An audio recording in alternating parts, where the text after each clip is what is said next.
মৰমৰ ছাত্ৰ-ছাত্ৰীসকল, আশা কৰোঁ তোমালোকে ভালদৰে পঢ়া-শুনা কৰি ভালকৈ পৰীক্ষাটো দিলা, অৰ্থাৎ ৰিজাল্ট নিশ্চয় ভাল হ'ব। মই এনচাৰ কিটো আনিছো আৰু এনচাৰখিনি দি দিম। তোমালোক পাৰ্টকে দিম, ছচিয়েল চায়েন্সৰ খিনি দিম, তাৰ মেথছ তেনেকুৱা দিম। একেলগে দিয়া কথা আছিল, বিশেষ এটা অসুবিধাৰ কাৰণে, এটা বিপদৰ নিচিনা এটা প্ৰব্লেম কাৰণে মই ভিডিঅ'টো দিব নোৱাৰিলো। মই এতিয়া দি দিছো, তোমালোকে চাবা। ছাত্ৰ-ছাত্ৰীসকল, প্ৰথম প্ৰশ্নটো যদি উত্তৰটো হয় তেতিয়াহ'লে চিটো হ'ব। মই এনচাৰ কেইটাহে কৈ যাম, ঠিক আছে? কাৰণ তোমালোকে এতিয়া আৰু এনচাৰটোহে লাগে কেইটা হ'ল চাবৰ কাৰণে।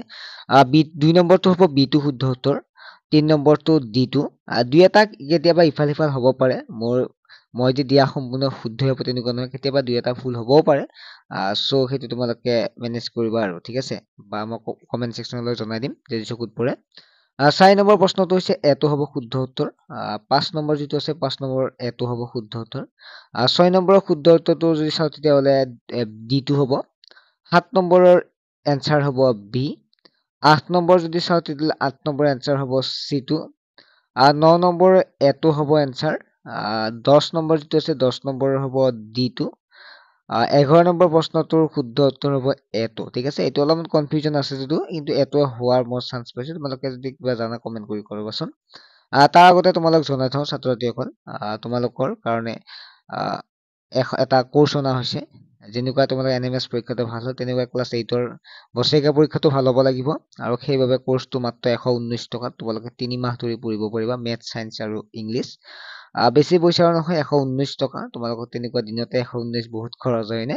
আৰু তোমালোকে ঘৰত বহিয়ে পঢ়িব পাৰিবা, যাবও নালাগে। তেনেকুৱাকে বহুত পইচাও নহয়। গতিকে কোনোবাই যদি জইন হ'ব বিচাৰে হ'ব পাৰে, নাম্বাৰটো SMS কৰিলে হ'ল, ঠিক আছে? 13 নম্বৰ প্ৰশ্নটো যদি শুদ্ধ উত্তৰটো চাওঁ চিটো। 14টো হ'ব ইয়াৰ এটো। 15 নম্বৰ এটো হ'ব শুদ্ধ উত্তৰ। এইটো তোমালোকে চাবাচোন বাৰু এবাৰ, যদি অলপমান সন্দেহ আছে, কিন্তু হ'ব লাগে আৰু তোমালোকে চাবা। নেক্সটটো 16টোৰ হ'ব বিটো। 17টোৰ ডিটো হ'ব এনচাৰ। 18টোৰ ডিটো হ'ব এনচাৰ। 19 নম্বৰটো হ'ব চিটো। 20 নম্বৰৰ বিটো হ'ব এনচাৰ। 21 নম্বৰৰ যিটো আছে চিটো। 22 নম্বৰৰ বিটো। 23 নম্বৰৰ আছে ইয়াৰ চিটো।